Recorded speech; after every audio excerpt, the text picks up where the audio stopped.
Vampire's Best Friend is an indie game released back in early October by developer Sync's Adventure, where you play as a bat familiar to a vampire girl who's been sealed away by angry villagers. To save her, you'll have to traverse her mansion from a creepy upside-down perspective in a pseudo-quasi-platformer kind of setup where you're not totally constrained by gravity, but instead have a limited time to flit from ceiling to ceiling before you run out of energy and fall to the ground. But heed this warning. Vampire's Best Friend is more than a mere send-up of familiar platform design tropes. It may shock you. It may surprise you. It may even bring your passion for faux retro platforming back from the dead. Or whatever. Stay tuned. It's nice to pretend that the indie scene is like this shining haven all about art and individual expression, but it does go through trend cycles like any other sector of game development. Once upon a time, the nostalgic NES throwback was so ubiquitous that characters like Meat Boy and Shovel Knight were basically the public face of the indie movement. But after the success of Celeste in 2018, it felt like there was kind of a lull for a few years, where the popular sentiment was that that brand of retro platformer had been fully explored, kind of played out. I just want the record to show that I personally never believed that for a second, but when UFO 50 came out about a year ago, it seems like a lot of other people also started realizing that there's still plenty of juice left in the pre-3D retro revival. And now Vampire's Best Friend has done me the favor of proving definitively that even in a genre as oversaturated as the NES-style platformer, there's still new ideas to be found, not just iterations on existing games, but totally novel concepts. And while it softens its kind of strange core mechanic by surrounding it with familiar elements we've seen elsewhere in the genre, Vampire succeeds because it stays uncompromisingly true to itself the whole way through. Not to do the like dumb gamer thing where like every game is just two other games squished together, but like I am a dumb gamer. So like aesthetically speaking, it's kind of giving Kirby's Adventure meets Castlevania 3. It's kind of giving Princess Tomato and the Salad Kingdom meets Gargoyle's Quest 2. It's kind of giving Little Nemo the Dream Master meets Mega Man fucking 5. I don't know. It's got a lot of influences, okay? And it blends them so well that none of them really stick out in like an embarrassing homage kind of way. I was wrong to do the gamer thing. It's kind of embarrassing that I have followed Sync's Adventure on social media for so long without playing any of their games, but I've always loved their pixel art style. And while VBF may not be as visually adventurous as some of Sync's past work, they've really honed their style down to this ultra-functional spear point that impresses not with charm, although it is really charming, but with how smoothly it melts into the game design. Right off the bat, there's the limited color palette. I'm not a stickler for console accuracy by any means, but it does a lot to keep the game readable, and I do find some of these palettes quite pretty. And then the levels themselves are composed of these big, bold environmental sprites tessellated into nice chunky wedges that turn the game's shadowy nocturnal backgrounds into visually and spatially distinct corridors of negative space, which adds a lot of visual appeal and helps a ton with backtracking, all while evoking the vampire girl's adorable crayon drawings, which I really like. And of course, there's Mr. Bat himself, the showstopper. On a character design level, he is a perfect mascot. This is my new favorite guy right here. It helps that his 3 dots facial expression kind of gives me Sucklet vibes, and details like his mid-air resting sprite posing him diagonally instead of straight up and down, on top of being more dynamic and interesting to look at, gives him a compact square silhouette that helps the player keep track of his hitbox during tighter sections. And it's all enclosed within this nice thick red outline that keeps him super visible regardless of what's going on in the background. It's really, really smart. VBF's style is all about clarity, it's all about useful contrasts, but it never slips into that like unpolished gaudiness that complicates a lot of amateur NES-style pixel art and a lot of actual NES games, to be fair. And then gameplay-wise, Vampires clearly owes a lot to indie platformer classics like VVVVVV, where you're running through challenging platforming gauntlets in between checkpoints instead of running entire levels like you would in a classic game. You even progress by collecting little garlic bulbs that work just like Celeste's collectible strawberries. But it pushes the mashup feel even further by hybridizing those games' precision platforming with the floaty, swimmy, momentum-based flight action you see in games like Balloon Fight, or in select levels in other platformers like Donkey Kong Country 2. Hey, what are these called? Floatformers?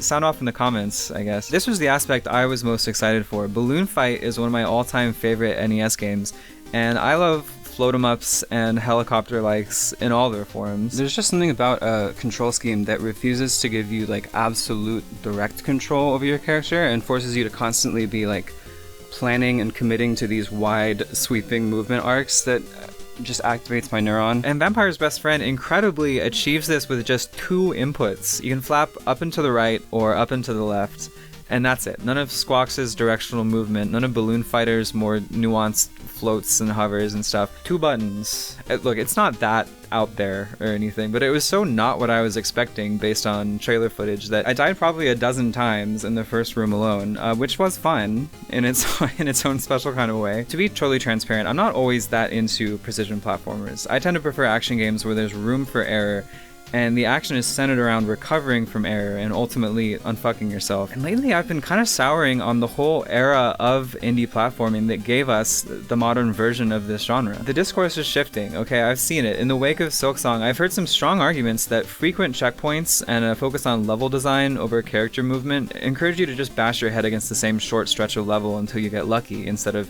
actually mastering the controls. And when it comes to level design gimmicks, VBF commits almost every annoying game design sin a YouTuber could possibly whine about. There are timed insta-kill obstacles that require you to sit and wait. There are wind currents that blow you off course, clouds of miasma that invert your controls. Basically a who's who of all of Donkey Kong Country 3's worst ideas. And checkpoints are so frequent that they functionally don't exist. Anytime you land on a ceiling in a safe place, that is a checkpoint.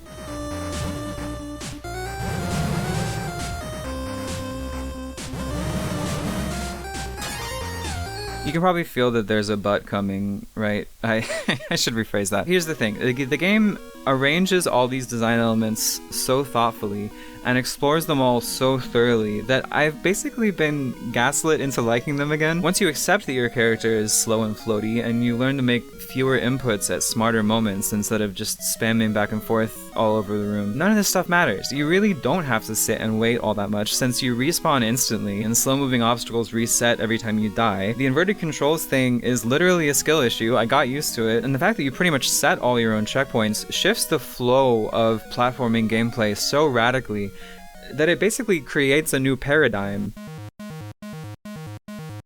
Playing through a hard section in VVVVVV feels like disarming a bomb while it repeatedly blows up in your face, right? There are 1 or 2 correct ways to do it that you have to just execute correctly. But a tough room in VBF is qualitatively different. It's more like lining up a tricky pool shot, or getting a season pass to a really good mini golf course.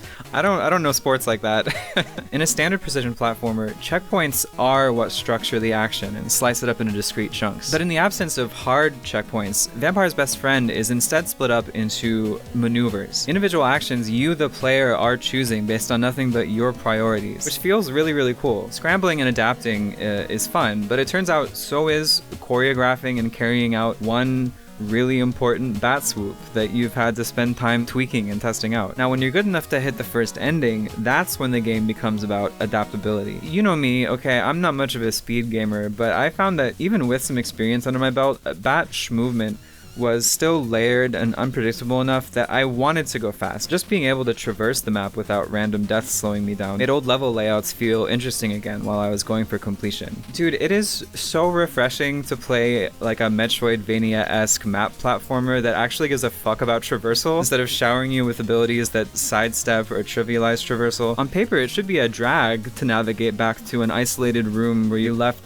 one last pathetic little nub of garlic, but the map is small, it's carefully designed, and it's interconnected to the point where you can easily revisit the same area multiple times without following the same path. It's actually fun. Like, backtracking can feel good if movement feels good. And Vampire's Best Friend still feels very much like a map game. It packs in those Super Metroid moments where you intuitively discover how to access a shortcut that's been hidden in plain sight the whole game, or those Dark Souls moments where you marathon your way through a huge tunnel and end up back where you were 2 hours ago. But crammed into this tiny bat-sized little package that is breezy and lighthearted without sacrificing depth. There's a lack of show-offiness to Vampire's Best Friend that I really respect, but I almost worry that it's too humble and that people won't realize like just how crazy it is that there is a 2D platformer where floors and ceilings are this meaningfully different in like a mechanical sense. Do you see what I'm saying? If there anything missing from this game, which there isn't, to be clear, but if there was, it would be like a confident flourish, you know, a victory lap or something at the end to cap things off. I do really like the bonus game you can unlock. It pretty much scratches that balloon trip itch, you know, but it might be nice to see a more involved, endless mode. I'm probably wrong. I don't actually know how to design a video game, guys.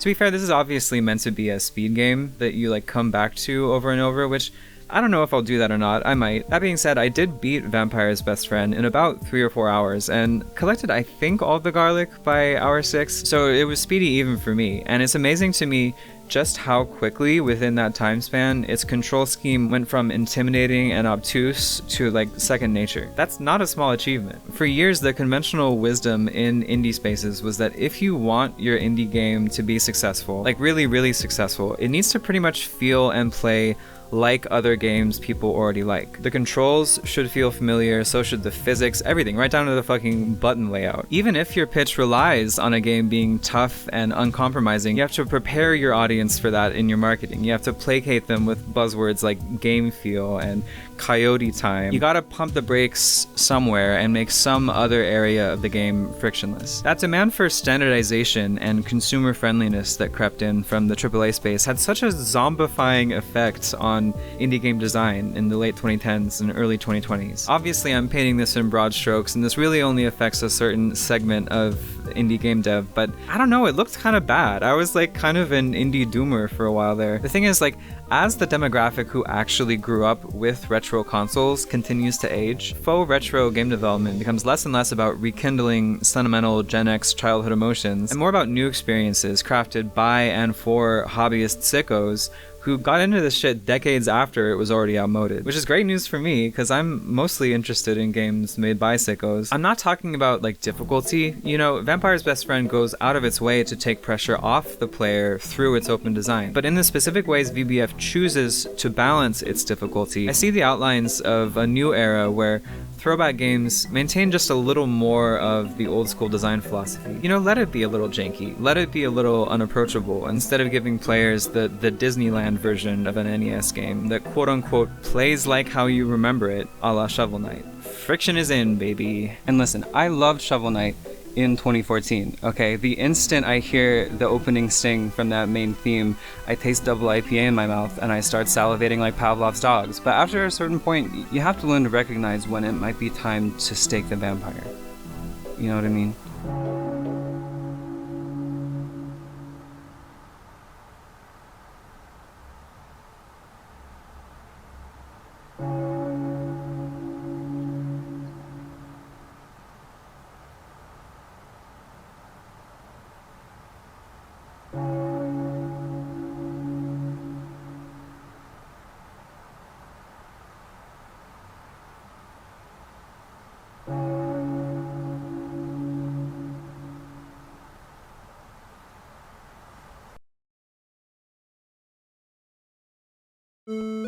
Trans Fisher?